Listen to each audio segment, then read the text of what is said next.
Meet the Mets, meet the Mets. Step right up and greet the Mets. Bring your kiddies, bring your wife. Guaranteed to have the time of your life, because the Mets are really socking the ball, knocking those home runs over the wall. East side, west side, everybody's coming down to meet the METS Mets of New York town. Oh, the butcher and the baker and the people on the streets, where do they go? To meet the Mets! Oh, they're hollering and cheering and they're jumping in their seats. Where do they go? To meet the Mets! All the fans are true to the orange and blue, so hurry up and come on down, 'cause we got ourselves a ball club, the Mets of New York town. Give 'em a yell! Give 'em a hand! And let 'em know you're rooting in the stand. Come on and meet the Mets. Meet the Mets. Step right up and greet the Mets. Bring your kiddies, bring your wife. Guaranteed to have the time of your life, because the Mets are really socking the ball, knocking those home runs over the wall. East side, west side, everybody's coming down to meet the METS Mets of New York town, of New York town.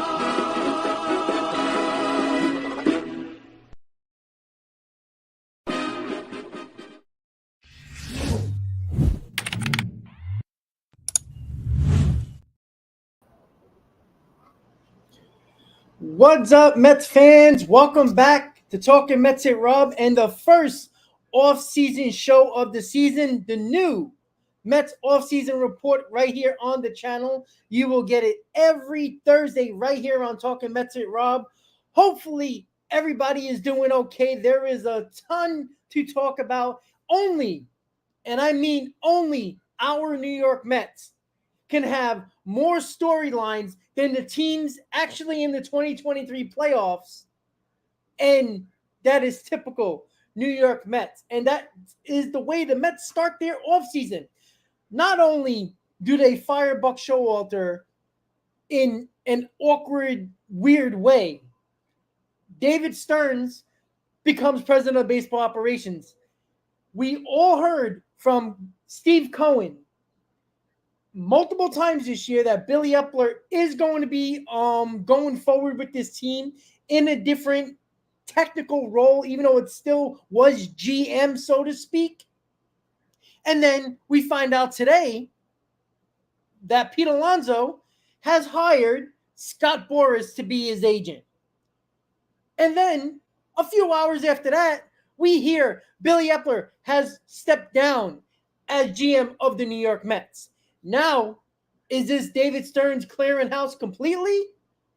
Because now, not only does David Stearns have to put together a developmental staff and coaching staff and everything involved with the minor league system under him, scouts, developmental staff, director of scouting, all that stuff he has to put together.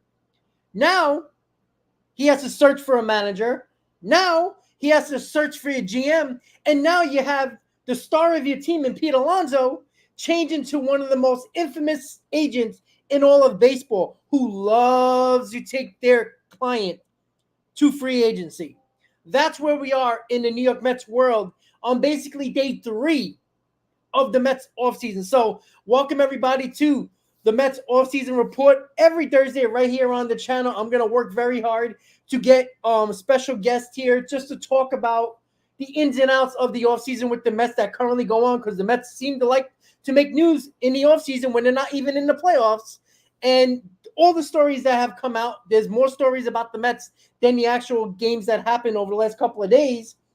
And we're going to start with the Billy Eppler step down. And I want to make sure everybody is hanging out with us today and make sure that we're doing okay. let me just say what up to everybody that's in the chat. If you're in the chat right now, or if you're watching right now, say what's up in the chat. Everyone, I'm going to give you a shout out today for the new show, Mets Offseason Report, every Thursday. Time might change, but it's most likely going to be 7 o'clock every Thursday, unless unforeseen circumstances. But I'm going to work very hard to get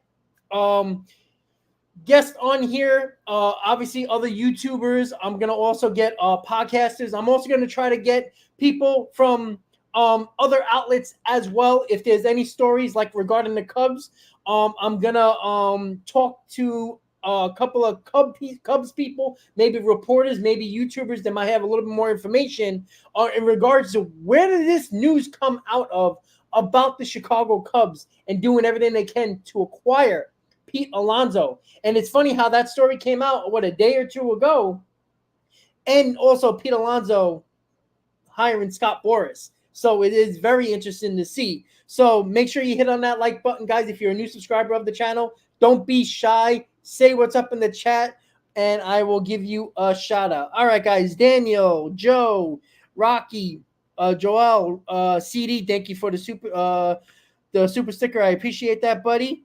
And Christian, how you doing? Howdy, howdy, howdy. All right, guys. So let's get right into it. The Billy Eppler stepping down as GM of the New York Mets. This was probably more of a shock than the Buck Showalter firing. To me, it was kind of a shock because all we heard from Steve Cohen was that Billy Eppler was going to be a part of this organization going forward. We all knew the relationships he's had with Japanese players. Is that going to be a problem now going forward with Yoshinobu or Ohtani or other Japanese players that the Mets might be going after this offseason? Is that going to be on the back burner now? Is Yoshinobu is number one priority for the Mets, like everybody seemed it would be? Everybody seemed like the Mets are going to make the biggest offers for Ohtani and Yoshinobu, and it's probably not going to be that much of an issue. But is that changing now with David Stearns taking full ownership right now of running this organization? Is there going to be a hire of a new GM that is more on the philosophical level of David Stearns?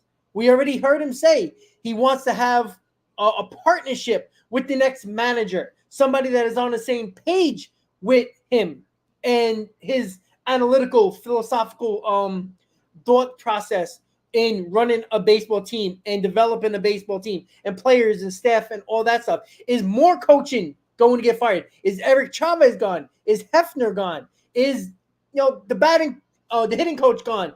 Is everybody gone? Is it complete? Whoever comes in is going to get their own staff. Who knows? It seems like there's going to be more news to come in the coming days. I don't think anybody's safe in this organization now. And again, I'm not mad at the fact that David Stearns wants his own guys. I think that's important to have his own guys. But when your own owner, just in the press conference, when he introduced David Stearns, talked about Billy Eppler being a part of this organization going forward, and a couple of days later, he is gone. So there's a lot of uncertainty going into the Mets offseason. Again, they got time. They got a couple of weeks until baseball season is completely over and the World Series champion is crowned. They have time, but they can hire a GM. They can deal with coaching staff. They can hire a manager within that frame. They can talk to their own players, but they can't necessarily talk to anybody else that could be a free agent or trades or anything like that. So it is very interesting to see what the Mets and David Stearns is going to do going forward, because it's more like, I don't know if David Stearns wants to be the man, not just the president of baseball operations, but also given the title as GM, or he's going to bring somebody else. So now we got to look at GM candidates in all likelihood. I don't know if he wants to be the GM as well, or he's going to have somebody under him that has the same that are in line with his thought process. That is something that we're really going to have to look going forward. And again, the Mets have made more news than the postseason teams so far in the playoffs. Every team got swept in the wild card round. And guess what? The Milwaukee Brewers once again failed to do anything in the playoffs under Craig Counsell. And by the way, that is a lot of David Stern players that are on that team.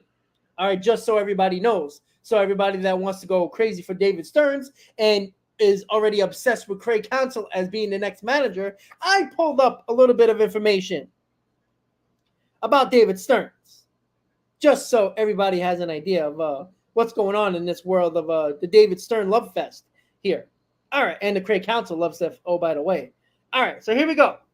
Craig Counsell has been the manager prior to David Stearns taking over. So he basically took over as GM and kept Craig Counsell around. Craig Counsell has been the Brewers manager since 2015. All right. You don't expect a lot right away from a manager most of the time. 15, 16, 17, every year got better. 68 and 94 in 2015, 73 and 89 in 2016. 2017, they got over 10 games over 500, 86 and 76. Great. 2018, best year as a manager, 96 and 67. They got to the NLCS. They lost to the Dodgers in 2018. All right. They didn't make the playoffs in 15, 16, or 17. 2019, they were 89 and 73. So they took a step back, but they made the playoffs in 2019, lost in the wild card round. 2020, who cares? 2021, 95 and 67, another really good year. Lost in the divisional round to the Atlanta Braves. 2022, they choked at the end of the year, didn't make the playoffs. 2023, won the division in a very bad National League Central, lost in the wild card round to the Arizona Diamondbacks 2 straight games at home. That is the Craig Counsell that everybody wants to manage the New York Mets because he has a relationship with David Stearns. Remember, guys, I said this. Be careful for the guy you wish for, the guys you want fired, the Billy Epplers of the world, the Buck Showalters of the world. David Stearns is coming in here with no emotional connection to anybody from the players to the staff on this New York Mets organization. That includes the prospects as well. Now, did he have some say in the trades that went down at the deadline? Who knows? Nobody will ever know that. But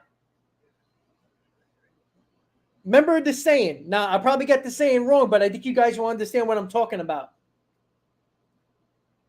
Be careful with the devil you know might not be as bad as the devil you might not know coming in. All right. I think you guys understand what that means. Basically, everybody wanted David Stearns, right? Just because what he's done with the low budget payroll in Milwaukee, right? But they have failed. And again, I'm not saying that you're going to, get a manager, get a GM that won titles. It's not that easy. But let's not crown David Stearns as a successful GM here, right? And, running things in Milwaukee. Now, was a budget holding him back from doing what he really wanted to do, and he still was somewhat successful? Again, this is the National League that have over the last, couple of years, 5-6 years, that has a bad Pirates team, a bad Cubs team. All right? St. Louis has been the cream of the crop. But other than that, who's really been that good in the NL Central other than the Cardinals over the last 5-6 years? It's mostly been the Brewers and the Cardinals. So it's always been a 2-team race. So let's not act like they were in, a crazy NL West or an NL East where there's 2 or 3 teams that are always vying for playoff spots. Let's remember the fact that this guy was giving Craig Counsell, and he kept him around because I guess the philosophy worked out. But this is the same Brewers team with Craig Counsell and under the tutelage of David Stearns that have not got farther than the championship series.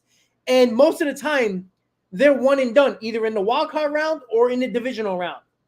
They haven't won a lot of games in the playoffs. And again, making the playoffs is good. But since 2015,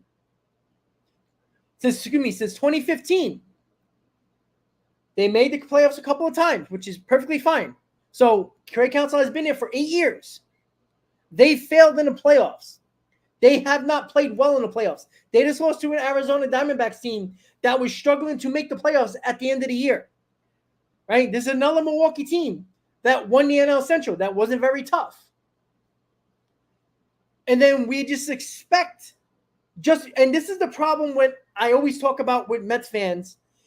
That is always a problem. We've had 6 GMs since 2018. Stability matters. Now, hopefully David Stearns is that stability, the start of the stability. We continue to patronize Billy Eppler and Buck Showalter and God knows who else, Hefner and Chavez being the bench coach now, not really being a big part of the analytical problems that were with the hitting coach and the players. When is it going to come down to? Because how many times are you going to hire GMs, hiring coaches, hiring managers, and not blame the players when it actually matters? Because that's the real problem here. It's the players. And that's where we are with Billy Eppler stepping down. Because right now, David Stearns, from this moment, has full reign of the Mets organization. Now, a lot of people might like that. But be careful what you wish for. Because going to the next part, where Alonso has hired Scott Boras, don't think that has nothing to do with the relationship that Alonso currently has with the Mets organization. He was not happy that Buck Showalter got fired.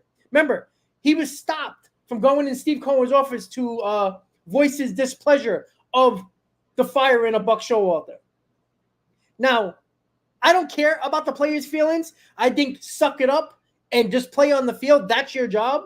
And then the stupidity, what you heard today or a couple days ago about Garrett Cole actually said he wants him and Judge are going to be talking to Brian Cashman in the front office. Your role as a player is to play on the field. Now, do you want a little bit of input? Fine. But you are not an executive. You are not a part of the front office. You are paid to play on the field. You failed as a player. Most of them did. When it mattered the most, every one of these players failed. Everybody gets the blame. More some than others. When is it going to come time that you're actually going to blame the players? Start blaming players and not just the people who run things. Because you cannot tell me that a 101-win team is now a 75-win team within 1 year, and it's all because of a manager,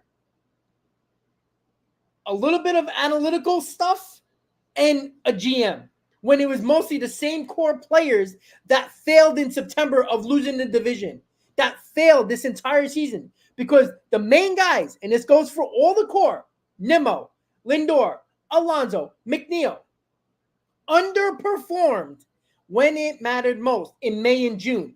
Because on June 1st, the Mets were in a wild card spot. And June 1st, the Mets were a couple of games out of a division. And you're going to tell me that the core who failed in those months wasn't the main reason why this team won 75 games this year. Now, can you trickle in a couple of manager decisions? Absolutely. But Alonso playing over 150 games. Lindor playing 162. McNeil playing about 140 games. Nimmo playing about 140 games. That's more than enough games where the core should have some input on games won. And yes, the pitching was terrible. And the pitcher wasn't good. But these are the same people as Met fans that didn't want to trade Verlander. You had Verlander and Senga that were pitching extremely well. You're going to tell me that those two guys weren't good enough before the trade deadline to do damage during the season? Couldn't have been enough. Did you see these rotations around the National League? They're terrible. Did you just watch the wild card series? It was an embarrassment how bad the National League rotations were. Wheeler and Nola looked good, but they also faced a Marlins team that had a minus run differential who made the playoffs. So don't tell me that because all I heard the first couple of months was it was just the offense. It was just the offense. Yeah, it was. The pitching had a lot to do with it. But when it mattered the most, the offense was the major problem in the middle of May until the end of June. They were terrible numbers with the core everybody loves, including Alonso. All right? The Nimmo, the McNeils, the Lindors. And you can give me all the freaking stats you want. I do not care after the trade deadline where everybody was hitting these home runs and everybody was playing better. Yeah, the pressure was off. Congratulations. But when it actually mattered, this core failed in September to win a division. They were up by 10 games. That doesn't go away. And on top of that, you felt sorry for yourself so much that you were embarrassed at home against the San Diego Padres in a wild card in 2022. And then in 2023, you even felt even more sorry for yourself, thinking that, oh, my God, we can't handle what happened last year. So we're going to play just as bad as you did in September and make it out to be everybody else's fault other than themselves, who should be looking in the mirror because they're the problem. You know, that same person like Alonso, who everybody wants to give a huge contract to, and now hired Scott Boras, who now is probably going to take Pete Alonso to free agency because of the fact that he's upset about what's going on in the Mets organization. But what's going on in the organization is what happens on the field. You're going to tell me the Mets couldn't win 90 games because of it was Buck Showalter's fault or Billy Eppler combined? That's nonsense, all right? Because I see players that the Mets traded doing pretty well for their teams. Looked good. I mean, the Arizona Diamondbacks are playing. Look at Tommy Pham, right? I know Mark Cannon was part of the Brewers, but he batted basically 400 down the stretch. Verlander's still pitching for Houston, right? Scherzer not pitching anymore, but guess what? The Rangers are still going forward. The biggest problem that I keep on having with a lot of Mets fans, and I always fight with these people on Twitter, again and again, they talk about everybody saying, oh, thank God Billy Eppler's gone. Oh, my God. Because he traded for Vogelbach? Okay. And yes, there is clashes with Buck and Eppler that came out in regards to the DH situation, and I think everybody should have realized that wasn't Buck's decision. We have to remember that. And I think this is why Buck checked out this season, because he got frustrated that he wasn't making the complete decisions of certain parts of the lineup. Again, more of a fact why I think Billy Eppler should have been gone more than Buck Showalter. But I understand David Stearns wants his own guys. I appreciate that. I would want my own guys too. But you can't go from a 101-win team to a 75-win team, and it's all because of the manager and the GM. Because you can't tell me that this basically same lineup as last year with, yes, a different rotation, absolutely, is that much worse, and we could have won 85 or 86 games that could have got you a freaking wild card spot? Come on, guys. Could we stop blaming the players? And one more thing about Pete Alonso. Now it's very clear. Everything that Pete Alonso said to the media, to us, wearing I Love New York gloves, batting gloves, LFGM, constantly saying to the media, I love it here. I want to be here. Well, do you really want to be here? Or do you really want the most money? Because as much as I think Aaron Judge is a postseason failure, he did take $40 to $50 million less to stay with the New York Yankees. I can almost guarantee you Pete Alonso is not taking a penny less to stay with the Mets. So let's stop blaming the Mets for everything that's gone wrong here. Because Pete Alonso just hired the most infamous agent in all of baseball, a guy who loves taking their players to free agency, a guy that doesn't take extensions very often unless he gets exactly what he wants. So don't look for an extension for Pete Alonso. I'd be shocked. this offseason that that's going to happen. So when is the tide going to turn a little bit? Because guess what? If Alonso don't signs this extension, he's going into the 2024 season with a ton of pressure, the contract over his head. Now, he's betting on himself, which I have no problem with a player doing. But you also have to win. And what I've seen from this core is that when the pressure is on, they don't do very well. So I don't want to hear about the 30-30-30 from Lindor. I don't want to hear about the 46 home runs from Pete Alonso. I don't want to hear from the 270 average from Brandon Nimmo. And I don't want to hear how Jeff McNeil started to hit after the trade deadline. Because they all padded their stats once the trade deadline happened. The pressure was off. So I don't want to hear about those numbers. Give me the September numbers last year when it actually mattered. Give me the May and June numbers when it actually mattered, when those guys were nowhere to be found, when Tommy Pham was carrying his freaking team for a month and a half, when Justin Verlander and Senga were the only two actually pitching well. That's the problem, not just Buck Showalter. Now, I blame everybody, but for the unimaginable people that keep on saying that it was all Buck Showalter's fault or all Billy Eppler's fault, when the core of your team played at least 140 games this year or more, when are we going to stop blaming them? Pete Alonso is going to have a lot of pressure on him because I'm going to tell you right now, David Stearns is not going to 2024 not being a competitive winning team. I'm telling you that right now. Now, whatever he does player-wise, free agency, trades, I don't know. But this core is here, right? Alonso's the last one, a part of this core that doesn't have a contract. If he really wants to be here, he would take a little less money, and that's obviously out of the question now because of Scott Boras. So before we all blame the Mets about this situation, so, give him whatever he wants. Pete Alonso's probably looking for $300 million. I'm almost guaranteeing that because all you heard is that he believes he's the best power hitter in baseball. But the hell with the other parts of the game. All right? He doesn't bat 300 like Judge. He's not as good as a defensive player as Judge. Judge is an overall better player than Pete Alonso. You can't tell me Pete Alonso thinks he's a 10-year, $300 million player because he's not. I don't care what anybody says. If you're a Pete Alonso fan, if you believe that, you're probably not a real Mets fan. You're probably a fan of Pete Alonso.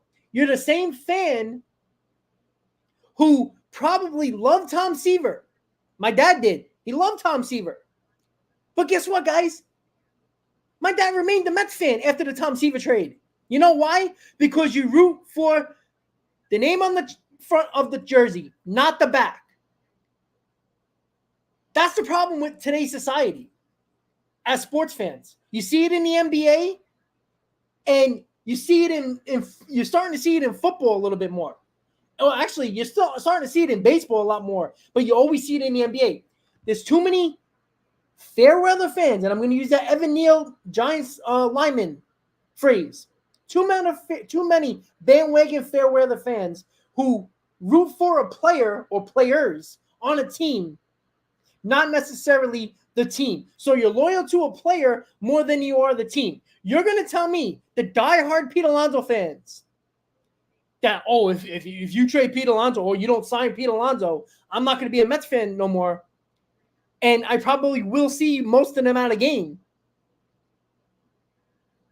You weren't really a fan of that team.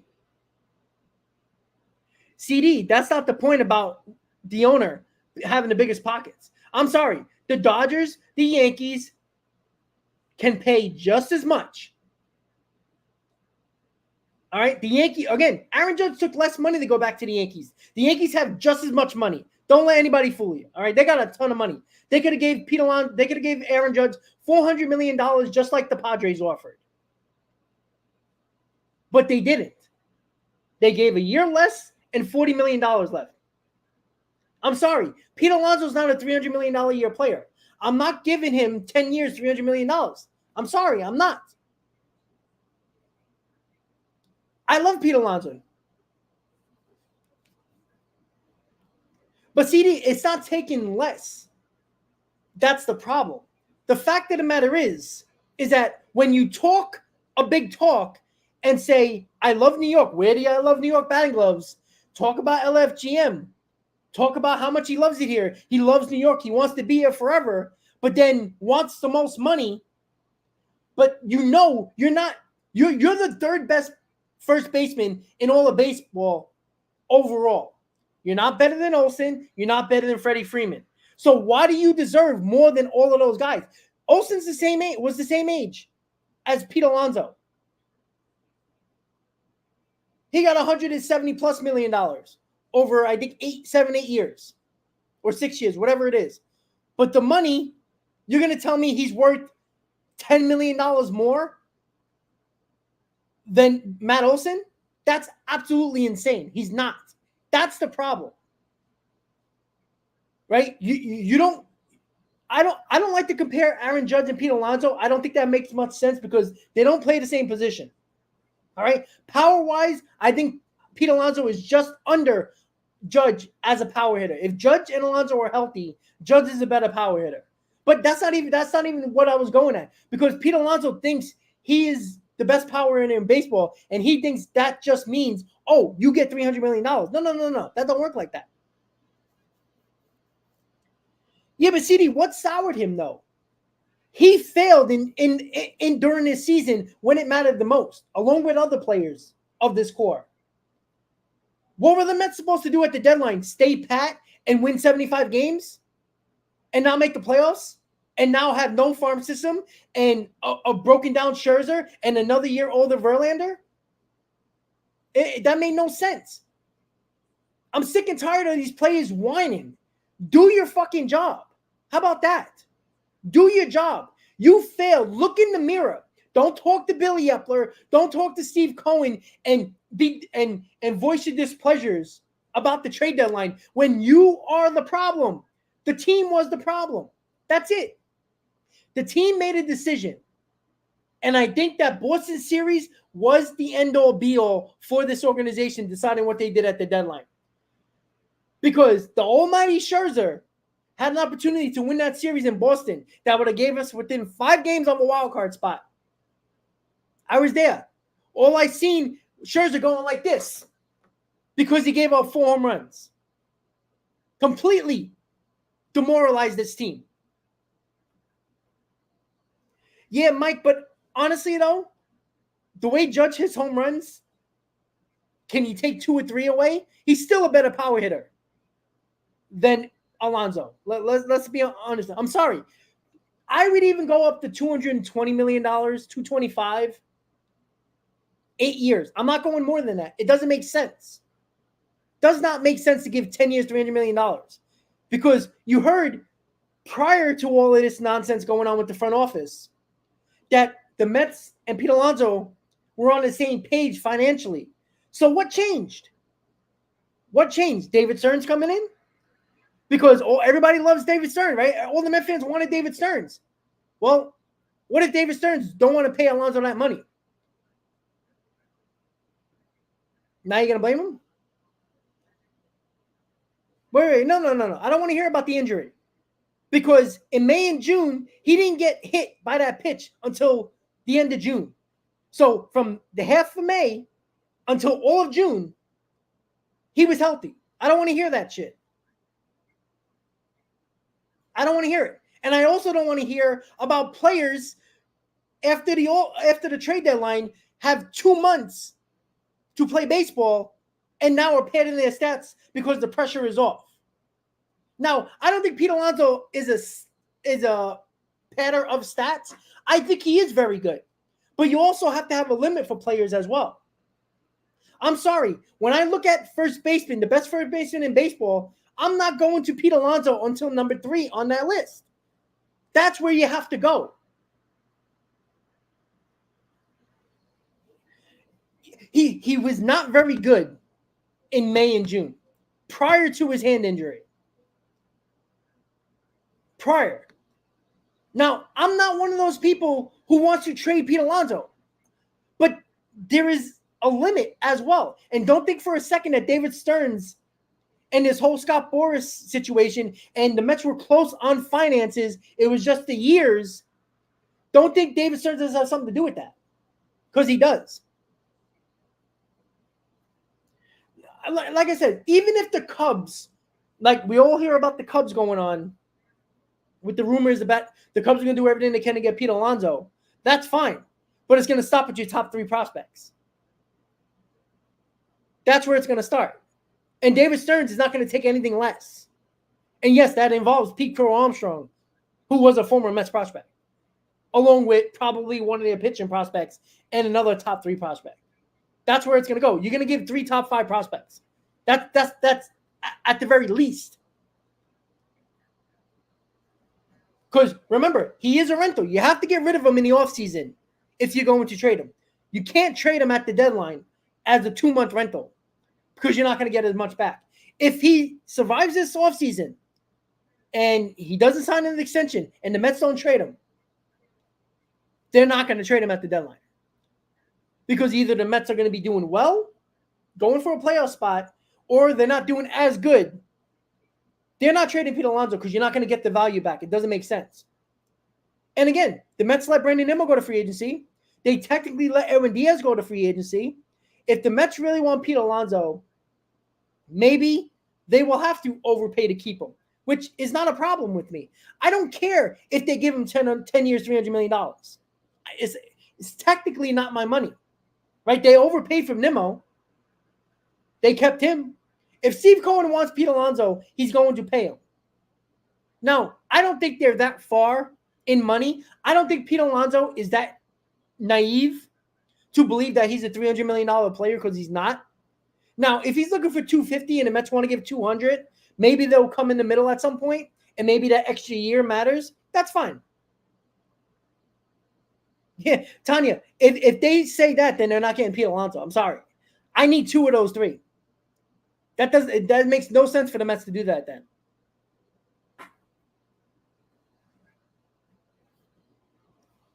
Well, Mike, and I was looking at it earlier. They do have a top 5 first base prospect. Again, he might not turn into Pete Alonso at all. He might not even be half of Pete Alonso.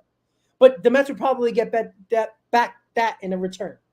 Plus, I think a pitching prospect. And listen, again, I want 3 of your top 5 prospects if you get traded in the offseason. There's no question. But let me make it clear. I don't want to trade Pete Alonso. But I don't want to hear of Lindor's stats after August 1st.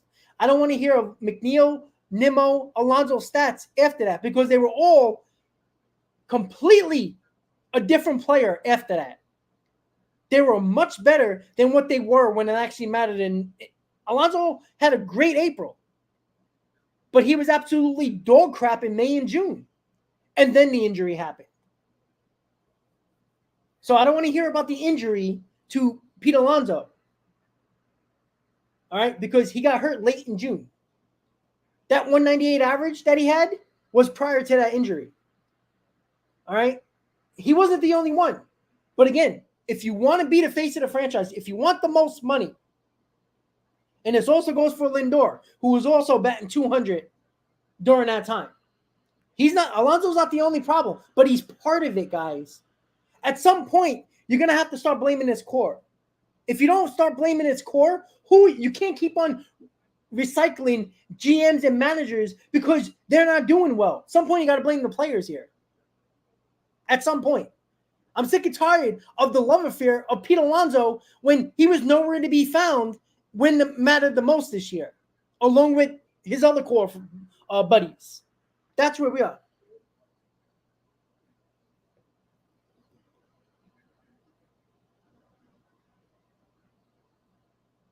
Okay, but home runs isn't the only part of your game. That's the problem that I keep on going to. All right? Why did Pete Alonso digress 50 points from his average last year? All right, the home runs are there. That's fine. But the Mets were 3rd in the National League in home runs this year. How did that work out for the Mets? When the Texas Rangers, who made the playoffs, have the best average in baseball, along with hitting a good amount of home runs, right? I can't have McNeil bat 50 points less. than his average, his career average. I can't have Lindor bat 220, even though actually he got up to, I think, 230. Actually, I think he got up to 250, right? So basically where he is career-wise. I can't have Alonso bat 217 when you batted 269 last year. Now, Nimmo average went up. Strikeouts went up because he hit more home runs, which is an odd stat, but you need your leadoff hitter to strike out less and get on base more, which I love that average. If you can keep that average in home runs and lower your strikeouts and get on base more, now we're talking about a great leadoff hitter who doesn't steal bases, which with the new rules, he should have at least 20 stolen bases. But for some reason, Nimmo doesn't know how to steal bases. He's so concerned about getting hurt, he can't steal bases. So there's your leadoff hitter.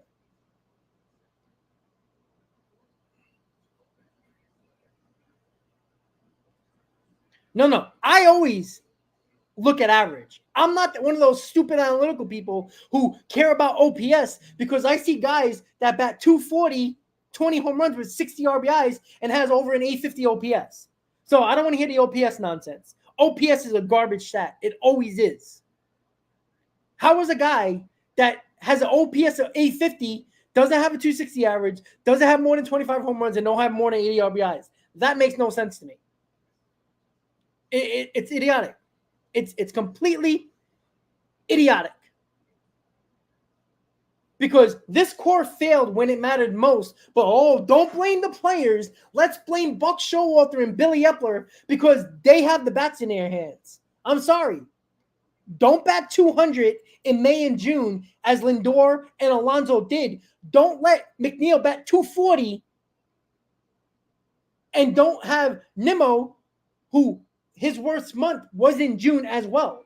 So your core that everybody loves, that now we're in bed with most of them, and Alonso will probably be the next one. When are we going to start turning on the players? Because don't blame David Stearns if this Mets core doesn't do what they're supposed to do. Because they were gliding to a division title last year. No problems, no pressure. Nothing really was a problem. Then the Braves slowly just kept winning, and the Mets kept losing and losing.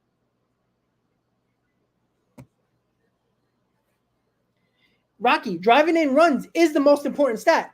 But you also have, how many stats RBIs did Lindor have? 96, 97, around that.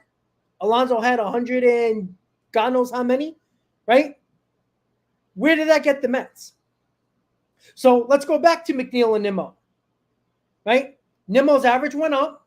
That's nice. Home runs went up. Cool. On base, around the same. But strikeouts dramatically up. That's a problem for your leadoff hitter. Can Nimmo keep that average in home runs but lower his strikeouts? Now, I'd rather take 5 less home runs from Brandon Nimmo and get that strikeouts down. Because I want Nimmo and McNeil on base for Lindor and Alonso, who are your best run producers. Right? I want Pete Alonso to have 25 more RBIs because he didn't have that many more because of those guys not getting on base as much. Driving in runs matter. Right? You should be able to have 2 90 plus, 95 to 100 plus RBI guys and should be better than what you are. Right? Those 2 months mattered so much to this team that they could not recover before the trade deadline. That's the problem that I keep on having. Now, do I want Pete Alonso here? Absolutely. Now, is it going to take 9 years, $275 million? I don't know. Does it matter? At the end, no. But with that contract comes pressure. Because all I've heard from people about Lindor is that he's not worth the money. Probably not. Aaron Judge is not going to be worth that money either. Not a lot of players are. But I know I've seen Francisco Lindor play to his stats. Now, Alonso has as well. Now, the clutch numbers, for the most part, are there for both of those guys. but they weren't there in May and June. When your team needed you, when Marte was playing hurt, like, are you relying on Canna? You shouldn't be. You were relying on a rookie in Alvarez. You were relying on a rookie in Beatty. That shouldn't be the case to win ball games. Your core is those guys that I keep on mentioning. If this core doesn't do the job, I don't care who you put around them. If Alvarez is going to be here, the Mets got a problem here. Because it's either Mauricio or Beatty. Pick your poison. Because I said this from the beginning. I do believe the Mets are going to make a trade for a starting pitcher. I talked about Corbin Burns. It might be Dylan Cease from the White Sox. Might be somebody else. I'm telling you right now, I think David Stearns is more on the side of Mauricio than Beatty. That's just me.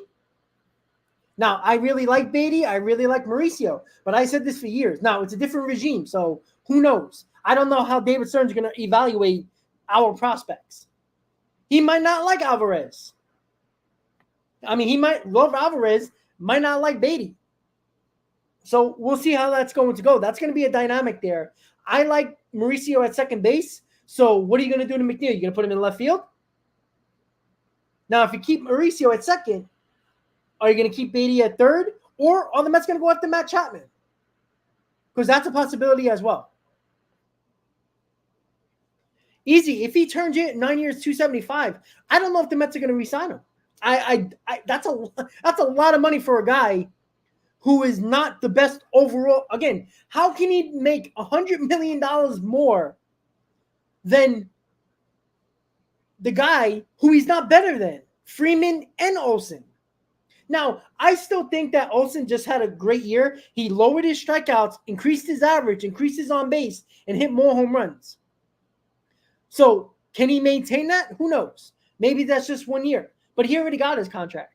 So, it's not like he was playing for a contract here.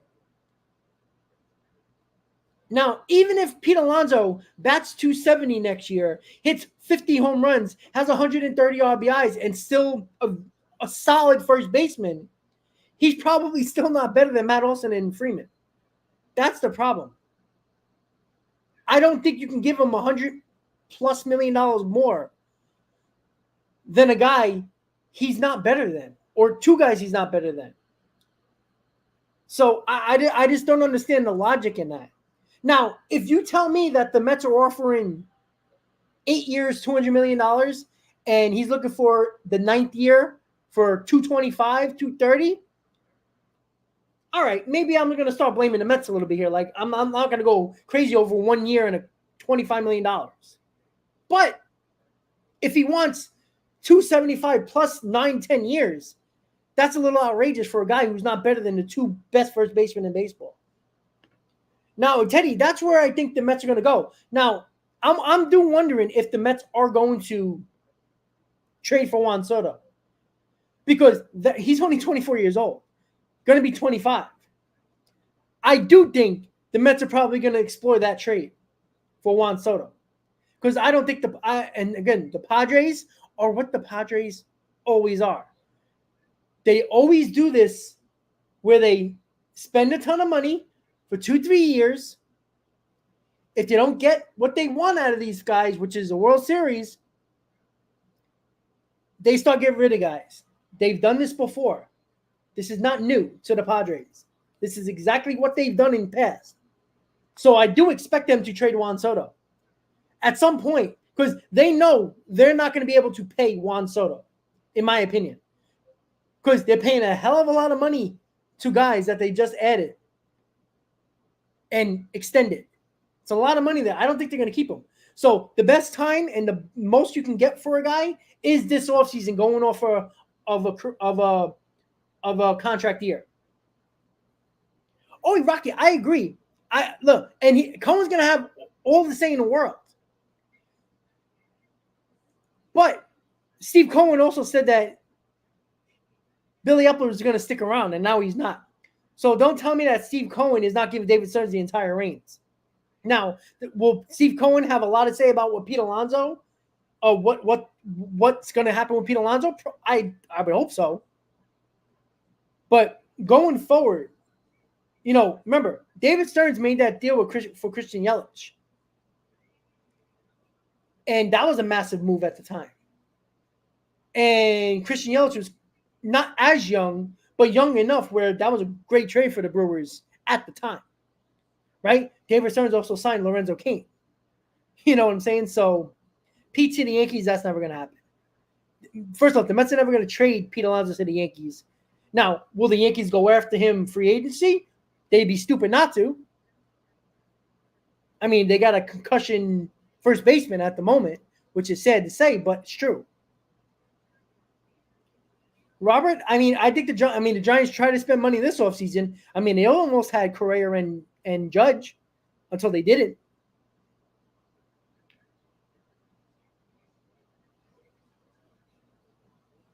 No, I don't think so. Because everybody's going to say, oh, why would you not give everything for a homegrown player? Listen, I don't care about homegrown players. I think too many people are infatuated with that.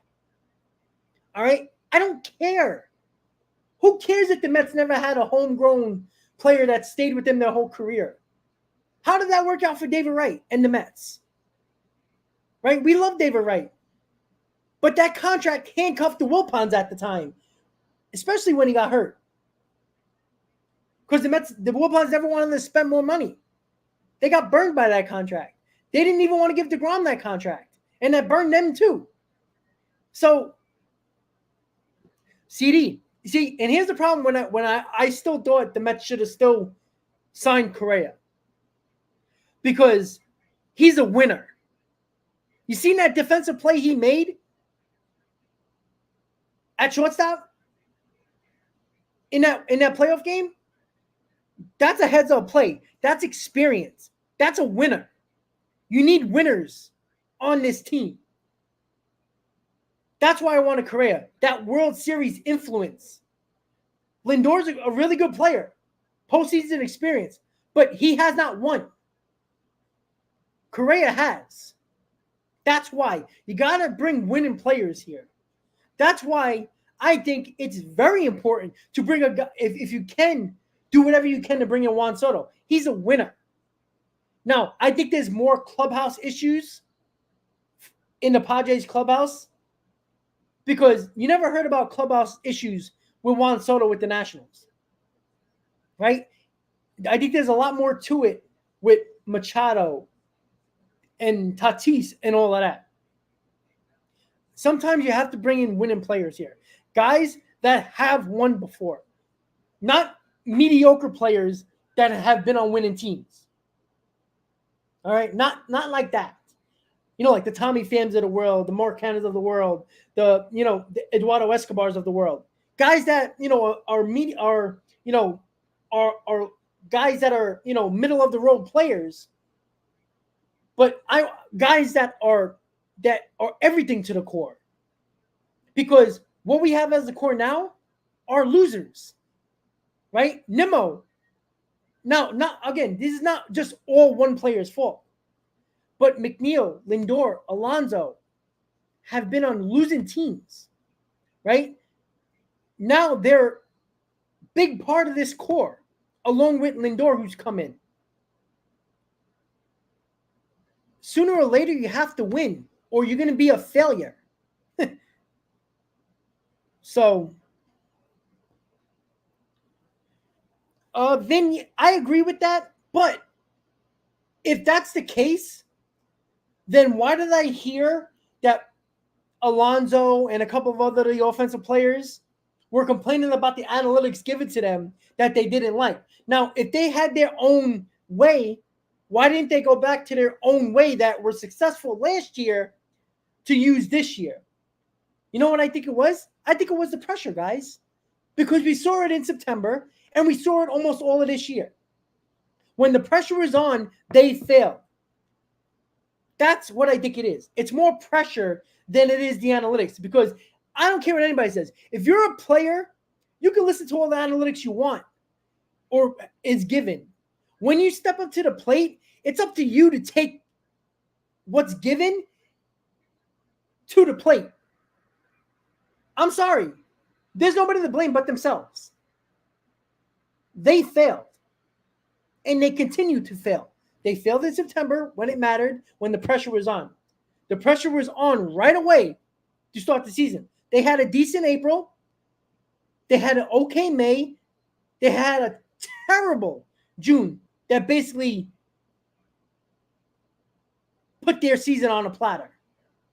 That's the problem. Yeah, I agree. Now, again, Met fans killed Lindor in the second half when the Mets were basically out of it in 2021, saying, oh, look at Lindor padding his stats. But when Alonso does the exact same thing, in losing season after losing season, nobody says a word. 2019, after the Mets went on that run in August, and basically the last week or so of August into September, they were basically out of playoff contention. We loved what Pete Alonso did as a rookie. That was awesome. But there wasn't much pressure. 2021, not much pressure. All the pressure was on Lindor. And Alonso had a down season in 2021. Last year, he had a great season. But when it mattered the most, when the pressure actually came apparent in September, Marte went down. Where were these players? Where was the Nimmos, the McNeils, the Alonsos that really mattered? That's the problem that I have.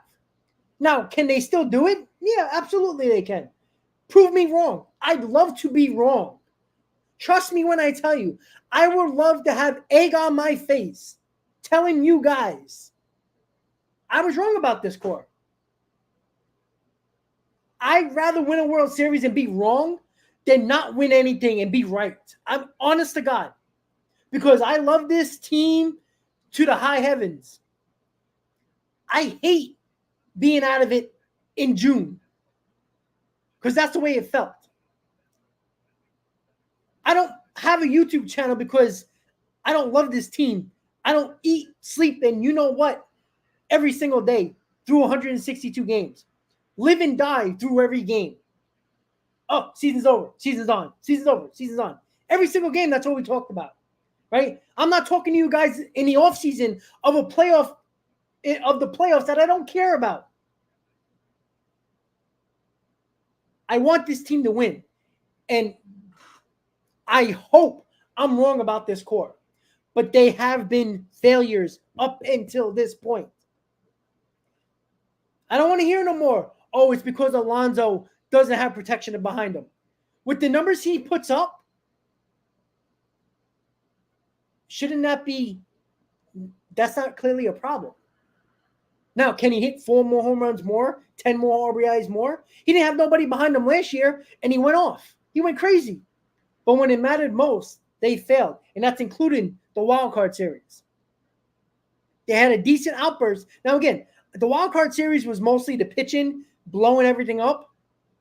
But all of September, the pitching was perfectly fine. They lost a lot of one-run games.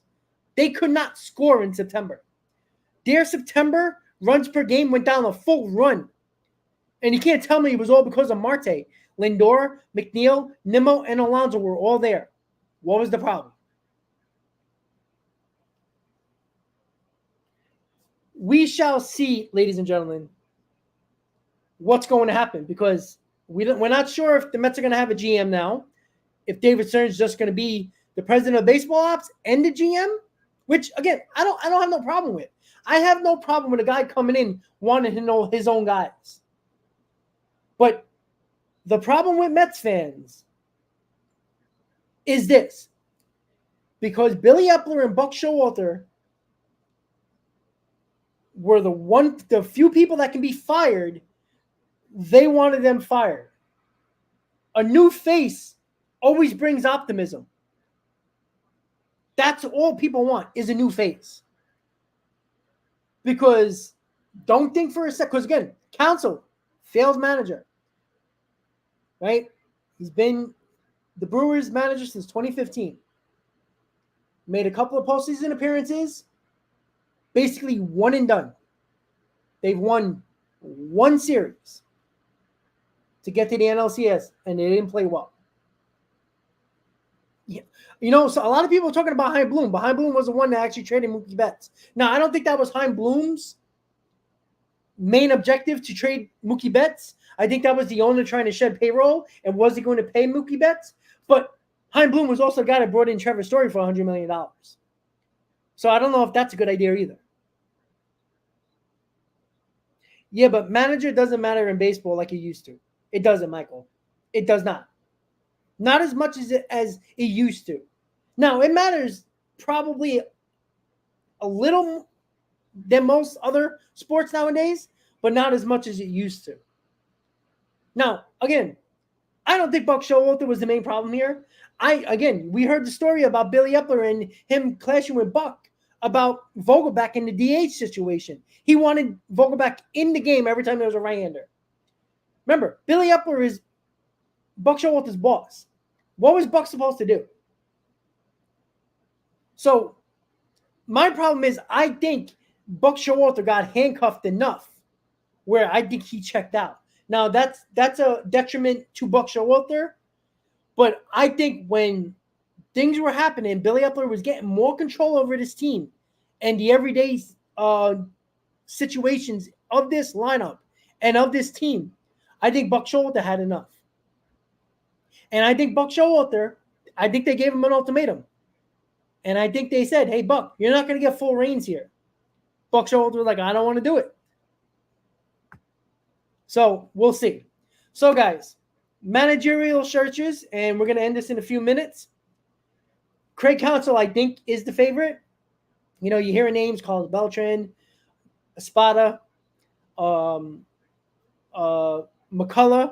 first base coach of the Dodgers, who, again, I'm going to do a video tomorrow about the top 5 managerial searches for manager when it comes to David Stearns. So look out for that video on Friday. Probably going to be posted around 6 or 7 o'clock, probably around 6. And I'm probably going to try to do a live stream around 7 to talk a little bit more.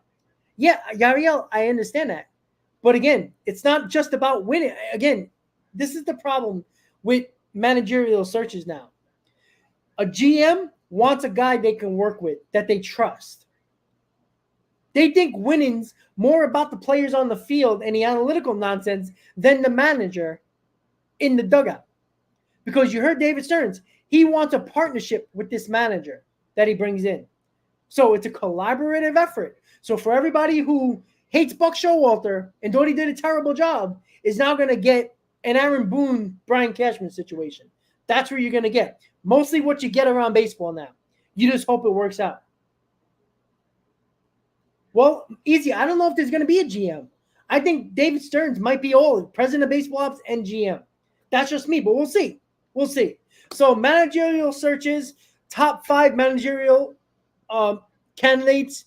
I'm going to be doing a video tomorrow, and I'm going to give you some managers that are probably outside the box that possibly are probably going to be interviewed and might have a chance of being the new Mets manager going into 2024. So the Mets have a lot of work to do, guys, as the divisional series starts on Saturday. We'll see how that goes. But going forward, David Stearns has a lot of work to do. Scouting staff in the minors, directors in so many different fields of the farm system he has to hire. What's going to go on? Who's he going to hire as manager? Is Hefner and Chavez safe? Is the manager going to get full reign of his coaching staff? We shall see. That's where we are with the New York Mets. Billy Eppler stepped down as GM of the New York Mets. Pete Alonso hires Scott Boras as his agent. What is David Stearns going to do this free agency? Is Yoshinobu still a main target for the Mets? Is Ohtani still a main target for the Mets? Is Juan Soto a target for the Mets?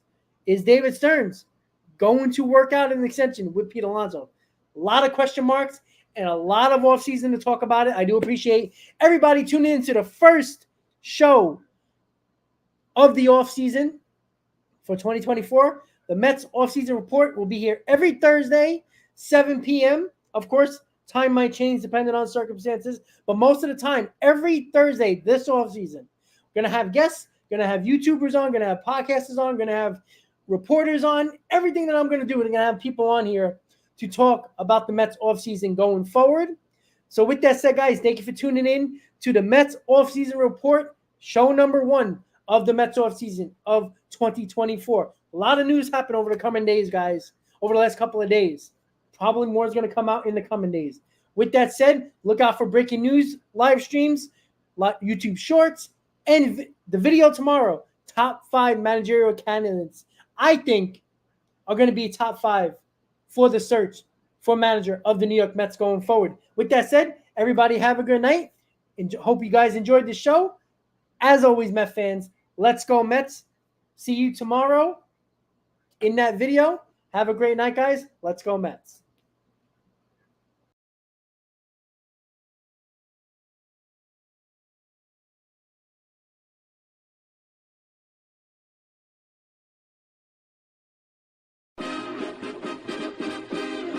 Meet the Mets, meet the Mets. Step right up and greet the Mets. Bring your kiddies, bring your wife. Guaranteed to have the time of your life because the Mets are real.